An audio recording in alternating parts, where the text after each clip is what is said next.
नमस्कार दोस्तों, ये हैं Shailesh Tiwari, chief of operation Hamdard plant. ये हैं doctor Sanjeev Tripathi, head of quality department Hamdard foods. ये हैं Sachin Pundir, manager regulatory and R&D Hamdard foods. ये वो चेहरे हैं जो रूह अफ़ज़ा शरबत बनाने वाली कंपनी हमदर्द फूड्स के टॉप मैनेजमेंट का हिस्सा है। ये हैं पवन कुमार और ये हैं करण कुमार। पवन और करण रूह अफ़ज़ा प्लांट में शरबत तैयार होने के बाद बॉटलिंग में काम करते हैं। ऐसे और भी बहुत सारे लोग हैं जो रूह अफ़ज़ा की फैक्ट्री में काम करते हैं और ये लोग उस रूह अफ़ज़ा शरबत को बनाने और आप तक पहुंचाने में अहम भूमिका निभाते हैं जिस शरबत के खिलाफ व्यापारी बाबा रामदेव ने नफरती प्रोपेगेंडा चला रखा है। व्यापारी रामदेव ने अपना शरबत बेचने के लिए हमदर्द और रूह अफ़ज़ा को बदनाम करने की साजिश रची है। पीढ़ियों से जो शरबत आप पी रहे हैं उसे रामदेव शरबत जिहाद का हिस्सा बता रहे हैं, रूह अफ़ज़ा को मुसलमानों का शरबत बता रहे हैं। आज फिर रामदेव का नया वीडियो वायरल हो रहा है। रामदेव अपनी नीचता से बाज नहीं आ रहे। किसी प्रोडक्ट का मुकाबला उसकी क्वालिटी से करने की बजाय उस प्रोडक्ट को मुसलमानों से जोड़कर नफरती एजेंडा चला रहे और लगातार ऐसे बयान दे रहे हैं जैसे ये ताजा बयान। मैंने एक वीडियो डाल दिया, सबको मिर्ची लगी हुई है। आप हजार आपको वीडियो मिल जाएंगे स्वामी रामदेव को गाली देने वाले। स्वामी रामदेव ने शरबत जिहाद का एक नया शगुफा छोड़ा। अरे मैंने क्या छोड़ा?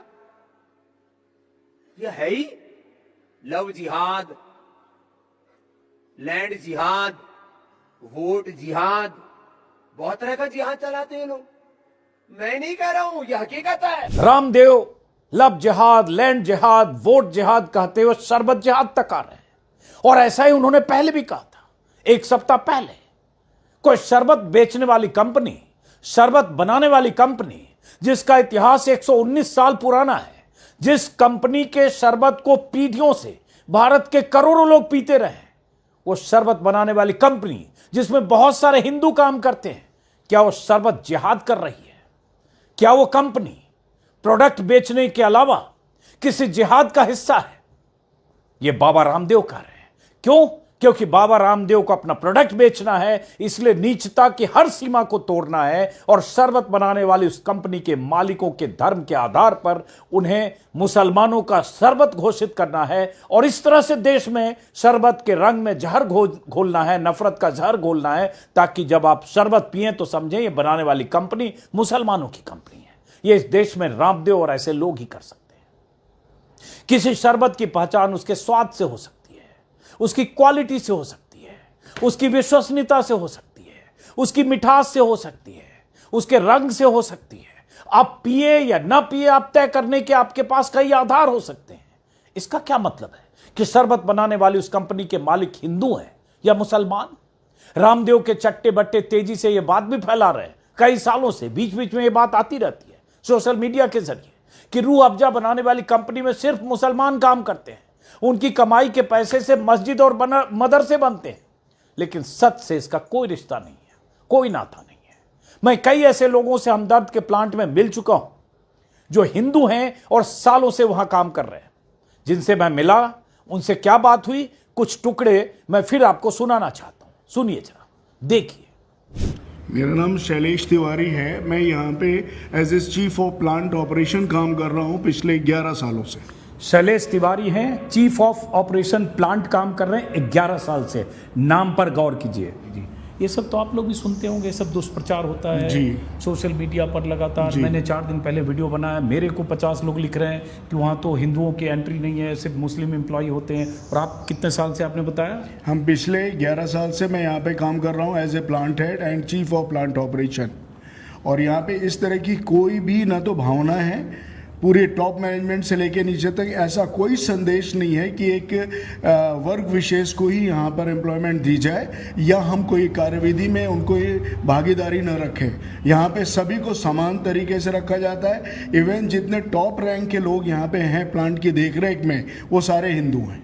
बहुत ही लोग हैं, अगर हम पूरी स्ट्रेंथ को देखें तो इसमें आपको 60% तक आपको हिंदू मिल जाएंगे। सुन रहे हैं गौर से? डॉक्टर संजीव त्रिपाठी है और मैं यहाँ 4 साल से क्वालिटी डिपार्टमेंट देख रहा हूँ। संजीव त्रिपाठी हैं, 4 साल से क्वालिटी यहाँ क्वालिटी डिपार्टमेंट में 4 साल से हो शायद। हाँ जी, हाँ जी। आपको कभी ये फीलिंग हुई? नहीं, मुझे तो कभी फील नहीं हुआ। और यहाँ पे जो भी सिलेक्शंस होता है वो मेरिट बेस पे सिलेक्शन है, तो उसमें ऐसा कोई भी पार्शियलिटी नहीं है किसी बेसिस पे। जो मेरिट में अचीव करता है उसका ही सिलेक्शन होता है। आप यहाँ के पहले कहाँ काम करते थे? इससे पहले मैं डाबर इंडिया में था।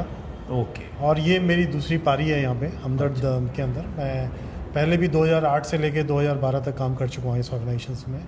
और दोबारा आने का कारण यही था कि यहाँ पे जो माहौल है, जो ऊपर से फ्रीडम है काम करने के लिए, मुझे लगता है और ऑर्गेनाइजेशंस की अपेक्षा बहुत ज़्यादा है। अब ये बहुत अहम बात कही है संजीव त्रिपाठी। नाम सचिन है और मैं यहाँ पर रेगुलेटरी एंड R&D डिपार्टमेंट देखता पूरा हूँ। नाम? सचिन पुंडीर। सचिन पुंडीर, ये मैनेजर हैं रेगुलेटरी एंड R&D डिपार्टमेंट में। सचिन जी। आपको रहते हुए कभी यहाँ फील हुआ भाई आपके पर्व त्योहार आते हैं, जैसे इन्होंने कहा कि हम हर पर्व त्योहार को उसी तरह से मनाते हैं, विश्वकर्मा डे और ये, तो जो भी हमारे त्यौहार होते हैं वो हम अपने तरीके से मनाते हैं और यहाँ पर जितने भी पर्व मनाए जाते हैं सारे समान तरीके से मनाए जाते हैं। अब ये बताइए आप क्या करते हो? मेरा नाम पवन है, मैं फिलिंग ऑपरेटर हूँ, फिलिंग मशीन चलाता हूँ। पवन हो आप? अच्छा, क्या करते हो आप? सर फिलिंग ऑपरेटर हूँ, फिलिंग एंड सीलिंग मशीन दोनों देखता हूँ। अच्छा, पूरा नाम क्या है आपका? मेरा नाम पवन कुमार है। अच्छा, कब से हो यहाँ? मैं सर 2018 से हूँ यहाँ पर। 7 साल हो गए। 7 कहाँ साल के हो रहने वाले हो पवन आप? सर मैं बदायूं के रहने वाला हूँ, यूपी में। बताओ। मिस्टर करण कुमार। कहाँ के रहने वाले हो? मैं यूपी कानपुर का। कानपुर के। तो यहाँ कानपुर के करण कुमार और वो पवन कुमार उधर बदायूं के, 2 लोग यहाँ मिले अभी जो इस मैन्युफैक्चरिंग में है। हमदर्द के प्लांट में जो मानेसर में है, इन सब से आपका परिचय मैं खास तौर से इसलिए करा रहा हूं ताकि सनद रहे कि रूह अफजा बनाने वाली कंपनी में सिर्फ मुसलमान नहीं बल्कि बहुत से हिंदू काम करते हैं। टॉप पोजीशन पर कंपनी के अहम फैसले लेने वाली टीम का हिस्सा भी यही लोग हैं। कंपनी के मालिक भले हकीम अब्दुल मजीद की चौथी पीढ़ी के हमीद साहब हैं जो सीईओ हैं वहां के।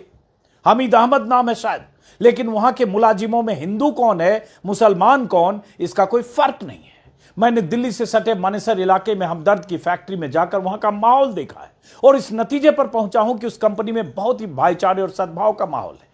और वहां कई सालों से काम करने वाले शैलेश तिवारी, संजीव त्रिपाठी और सचिन पुंडीर, पवन या करण, ऐसे बहुत सारे लोग शरबत बनाने में अपना योगदान देकर कोई शरबत जिहाद नहीं कर रहे हैं, लेकिन लाला रामदेव को अपना शरबत बेचने के लिए शरबत में भी हिंदू मुस्लिम करना है और यही इनकी फितरत है। चलो, हमने तो 1 लाख करोड़ रुपए जो गौ माता, भारत माता की सेवा में, मानवता की सेवा में, सनातन धर्म की सेवा में लगाया। हम तो सारे प्रमाण दे देंगे। हमदर्द वालों ने कौन सी गौशाला खोली है, कौन सा गुरुकुल खोला है, हिंदू धर्म सनातन धर्म के लिए क्या काम किया, बताओ। एक काम बता दो। और हमदर्द से हमारी हमदर्दी है ना ना। अच्छा, कुछ तो इतने बेवकूफ, मैं तो रूह अफजा पीऊंगा, रामदेव मेरा क्या बिगाड़ेगा। अरे मैं तो क्या बिगाड़ूंगा, तेरा हनुमान जी तेरा थोपड़ा तोड़ेंगे, रुक जा थोड़े। मैं तो रूह अफजा पीऊंगा। फिर दूसरा मैं तो साफी भी पीऊंगा, वो साफी उसी का ब्रांड है। बादाम रोगन शरीन भी उन्हीं का ब्रांड है। पहले तो मैंने पोल खोली नहीं थी, लेकिन मेरे संविधान ने मुझे बोलने का अधिकार दिया है, इसलिए बोलूंगा। पहले तो बोला नहीं था, अब चारों तरफ से ये सारे शत्रु पीछे पड़े हैं, तो अब बोलूंगा। क्यों बोल रहा हूं? इसलिए बोल रहा हूं कि भाई मैं नहीं कह रहा हूं कि वो आतंकवादी हैं, लेकिन मैं इतना जरूर कह रहा हूं कि उनकी इस्लामिक निष्ठा उनसे पूछ के देख लो। रामदेव पूछ रहे कि हमदर्द ने अपनी आमदनी से कितनी गौशालाएं खोली हैं या फिर सनातन के लिए क्या किया है। पहले तो सिर्फ गौशालाएं खोलना या सनातन का जाप करना ही देश की सेवा करना नहीं है। देश मतलब गौशाला नहीं है। आपको जो करना है आप करिए, दूसरा जो आदमी कर रहा है वो करे। देश में बहुत सारे ऐसे लोग होंगे जो बहुत बड़ा काम कर रहे होंगे देश हित में। तमाम तरह की फैक्ट्री, प्लांट, इंजीनियर, डॉक्टर, बहुत सारे लोग, बहुत सारे कारोबारी, बहुत सारे लोग, अलग अलग तबके में काम कर रहे लोग, अलग अलग सेक्टर में काम कर रहे लोग। कोई जरूरी नहीं कि उन्होंने गौशालाएं खोली है, कोई जरूरी नहीं कि उन्होंने कोई मंदिर बनवाया हो, लेकिन क्या उनका योगदान देश के लिए नहीं है? ये कौन सा पैमाना है जो रामदेव तय करना चाहते हैं? रामदेव यही सब करके बीते 10 सालों में 45 लाख करोड़ का साम्राज्य खड़ा कर चुके हैं। यही सब करके राष्ट्र, सनातन, गौशाला, धर्म, हिंदू मुसलमान यही करके अपना प्रोडक्ट बेचते हैं। रामदेव के टर्नओवर के मुकाबले अगर देखेंगे तो हमदर्द बहुत छोटी कंपनी है, लेकिन जब मैंने हमदर्द के सीईओ हमीद अहमद से बात की तो उन्होंने बताया कि वो अपनी आमदनी का 85% हिस्सा चैरिटी में खर्च करते हैं। उनके ट्रस्ट के कई शैक्षणिक संस्थान हैं, यूनिवर्सिटी है, कॉलेज है, स्कूल है, लेकिन रामदेव को इनसे क्या मतलब, उन्हें तो बस दुष्प्रचार करना है। क्या कहा था हमदर्द के सीईओ ने जब मैंने उनसे बात की थी, सुनिए। वक्फ की बात, जैसे ये भी 3-4 दिन से ये एक ट्विटर पर, सोशल मीडिया पर चल रहा है कि ये वक्फ है और इसके जो प्रॉफिट हैं वो वक्फ प्रॉफिट की तरफ है, ये थोड़ा सा बताइए समझाने के लिए। सो 1947 में हमारे ग्रैंडफादर ने इसको वक्फ डिक्लेयर कर दिया था, लेकिन 1956 में इंडियन गवर्नमेंट एक वक्फ एक्ट लेके आई। हमारा डिक्लेयर हो गया था वक्फ से पहले, लेकिन ऐसा कुछ साल चलता रहा, लेकिन कुछ वक्फ का बोर्ड का इंटरफेरेंस हमारी कंपनी पे ज्यादा हुआ।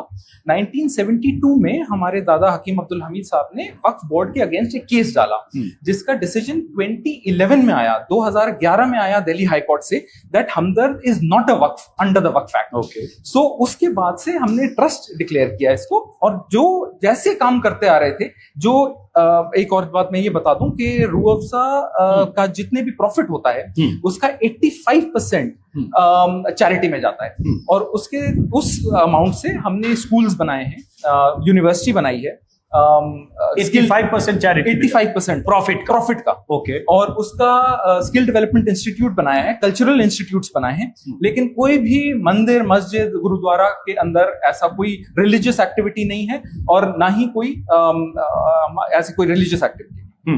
तो जो आपने चैरिटेबल काम किए हैं, जो इंस्टीट्यूट्स बनाए, उसमें क्या क्या है जरा समझाने तो एक यूनिवर्सिटी है जामिया हमदर्द के नाम से, दिल्ली में ही है, 92 एकड़ कैंपस में है, और उसमें फार्मेसी कॉलेज है जो नंबर 1 इंडिया का माना जाता है कई सालों से।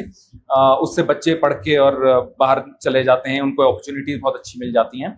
और यूनानी कोर्स है, एक साइंस बेस्ड कोर्स है, इंजीनियरिंग कोर्सेज हैं, अभी हाल के अंदर हमने मैनेजमेंट कोर्सेज और लीगल लॉ के कोर्सेज स्टार्ट करे हुए हैं। हमदर्द के सीईओ जो अभी चौथी पीढ़ी के मालिक हैं, उस कंपनी ने जिसने 1907 में पहली बार ये रूह अफ़ज़ा बनाया, उनके ग्रेट ग्रैंडफादर, उनके परदादा थे। उनसे मैंने उनके पारिवारिक पृष्ठभूमि के बारे में भी बात की, उसके बारे में भी कुछ बात की, उन्होंने किस तरह की चुनौतियों का सामना करके यहां तक रूह अफ़ज़ा को पहुंचाया, उसके बारे में भी बात की, वो भी सुनिए। लेकिन उससे पहले मैं ये कहता हूं, बहुत सारे लोगों को लगेगा कि रूह अफ़ज़ा का मैं प्रचार कर रहा हूं। नहीं, मैंने पहले भी कहा है, फिर कह रहा हूं, ये कोई प्रमोशनल वीडियो नहीं है, किसी भी तरह का इसमें प्रमोशनल मामला नहीं है, सिर्फ इमोशनल है। क्योंकि एक शरबत जो 100 साल से पुराना प्रोडक्ट है, जिससे हमारा रिश्ता, मैं फिर कह रहा हूं, 25-30 सालों से मैं नहीं पीता हूं, क्योंकि उसमें शुगर ज्यादा है। बाद में पता चला अभी नो एडेड शुगर का भी नया प्रोडक्ट आ गया है हमदर्द का। अब वो पिए ना पिए आपका फैसला है, लेकिन सिर्फ इस आधार पर किसी शरबत को बदनाम करना या उसे उस शरबत के रंग में हिंदू मुसलमान के नफरती जहर को घोलना, बस इसकी मुखालफत हम लोग करते हैं। और मुझे लगता है ये आवाज जानी चाहिए, जहां भी लोग कहे कि इसमें सिर्फ मुसलमान काम करते हैं, वो मुसलमानों की शरबत कंपनी है, वो मस्जिद और मदरसे बनाने वाली कंपनी है, उनको ये वीडियो आप जरूर भेजिए और आप तय कीजिए खुद, आपको किस प्रोडक्ट, किस कंपनी का शरबत पीना, आप तय कीजिए। ये बाबा रामदेव के नफरती विचारों के आधार पर आप ये तय मत कीजिए, और उनके विचारों से प्रभावित होकर आप हमदर्द के प्रति वैसी धारणा न बनाइए जैसी धारणा वो चाहते हैं बनाएं, और बदले में उनका शरबत खरीदें। फिलहाल सुनिए कि क्या कहा था। हालांकि ये सब मेरे यूट्यूब प्लेटफॉर्म पर ये सारे वीडियो मौजूद हैं, फिर भी उनसे बातचीत का छोटा सा हिस्सा। ये बोतल रूह अफ़ज़ा ब्रांड 1907 में स्टार्ट हुआ था। मेरे परदादा ने शुरू किया था, हकीम अब्दुल मजीद साहब ने। और उस टाइम कुछ गर्मी ऐसी पड़ी थी जहाँ पे लोगों को ज़रूरत थी। आजकल ग्लोबल वार्मिंग हो रही है और फिर से वही सिचुएशन हो रही है कि गर्मी ज्यादा पड़ रही है और लोगों को ऐसे शरबत का सेवन करना पड़ रहा है। और ये लेबल जो है वो भी आप सही बोल रहे हैं, 100 साल पुराना। कहीं देखा कोई नूर मोहम्मद या समथिंग ऐसा कोई नाम है, 1920 में पहली बार उन्होंने आर्टिस्ट थे। हाँ। लेकिन इसके अंदर कुछ चेंजेस हुए हैं एज पर FSI रेगुलेशंस, जो भी चेंज होते रहते हैं। तो उसमें छोटा मोटे चेंजेस करे हैं हमने, ज्यादा छेड़ने की कोशिश इसको नहीं करी, क्योंकि ये एक आइडेंटिफिकेशन है बॉटल की भी और शरबत की भी। तो इस शरबत की तासीर, स्वाद और इस पर बदलाव क्या हुआ उस पर बात करने से पहले मैं थोड़ी आपकी फैमिली लिगेसी के बारे में जानना चाहता हूं, क्योंकि 40 साल पुरानी याद तो इस शरबत से मेरी जुड़ी हुई है। लेकिन जब इस विवाद से एक फायदा ये हुआ कि हम भी झांकने लगे कि शरबत कब बना, पहली बार किसने बनाया, पहली बार किसने इस शरबत के स्वाद का इजाद किया, तो थोड़ी कहानी में अगर झांके उसके बाद हम विवादित पहलू पर आते हैं। तो ये थोड़ा बताइए दर्शकों को, क्योंकि क्या होता है गूगल और इस जमाने में बहुत सारी ऐसी आधी हकीकत आधी फसाना, पता नहीं चलता सच क्या है। जी, तो 1906 में हमदर्द लेबोरेटरीज इंडिया बना और 1907 में हकीम अब्दुल मजीद साहब ने इसको रूह अफ़ज़ा, पहला ब्रांड हमदर्द का, वो लॉन्च किया। और उसके बाद हल्के हल्के करके प्रोग्रेस होती रही थ्रू द इयर्स। जो हकीम अब्दुल मजीद साहब थे, ही डाइड वेरी यंग। उनके जो दो बेटे थे, one stayed in India and one went to Pakistan at the time of partition. तो उन्होंने वहां पे हमदर्द स्टार्ट किया और यहाँ पे इन्होंने कंटिन्यू किया। तो रूह अफ़ज़ा जो प्रोडक्ट है वो प्री पार्टीशन प्रोडक्ट है, वो इंडियन प्रोडक्ट है, made in India, made in Bharat product है। और जितनी जड़ी बूटियां इसके अंदर इस्तेमाल होती हैं वो सारी इंडिया से होती हैं। जैसे केवड़ा आप ले लीजिए, उड़ीसा से आता है। आप खस ले लीजिए, ये गंगा के तट पे रूट्स हैं, वो इस्तेमाल होते हैं। गुलाब है इसके अंदर, संदल है इसमें, और कई सारे और ऐसे प्रोडक्ट्स हैं जो कूलिंग प्रॉपर्टीज होती हैं, जो शरीर को ठंडा रखते हैं। तो वो हमने इसके अंदर डाला हुआ है और इसी वजह से ये बाकी प्रोडक्ट से मुख्तलिफ है, डिफरेंट है, और तभी इसकी पॉपुलैरिटी 117-118 साल से। जैसे मैंने कहीं पढ़ा गूगल पे ही कि जो आपके ग्रेट ग्रैंडफादर थे अब्दुल मजीद जी, वो हकीम थे जी, और आयुर्वेदिक यूनानी दवाओं का वो कुछ छोटा मोटा कारोबार करते थे या जो भी। तो गर्मी के दिनों में उन्होंने किसी तरह के शरबत कुछ मिला जुला कर, कुछ फल फ्रूट शुगर मिलाकर कुछ ऐसा बनाया, ये सच है? जी बिल्कुल सच। और उसके बाद फिर रूह अफ़ज़ा इसका नाम कब पड़ा? इसका नाम रूह अफ़ज़ा पहले दिन ही पड़ गया था। जो पहला ब्रांड हमदर्द का लॉन्च हुआ है वो रूह अफ़ज़ा हुआ है। ओके, हाँ। और हमदर्द कंपनी के तौर पर कब फॉर्म हुई? 1906 में। 1906 में जब उन्होंने शुरुआत की तभी तब हमदर्द से लॉन्च किया। तो क्या सोच कर रखा होगा हमदर्द? हमदर्द शेयरिंग ऑफ पेन, तो दवाइयां बनाते थे। और एक ऐसा अपॉर्चुनिटी आई एक ही साल बिजनेस के अंदर कि वो बहुत गर्मी हो गई, तो उन्होंने एक और दवाई बनाने की कोशिश करी, जिसमें उन्होंने कई जड़ी बूटियां डाली, कई ऐसे इंग्रेडिएंट्स डाले जो कूलिंग प्रॉपर्टीज जिनकी हो। अब वो जो जैसे जैसे लॉज चेंज होते गए, वो फूड में आ गया ये प्रोडक्ट, और अब ये इंडिया का सबसे बड़ा शरबत माना।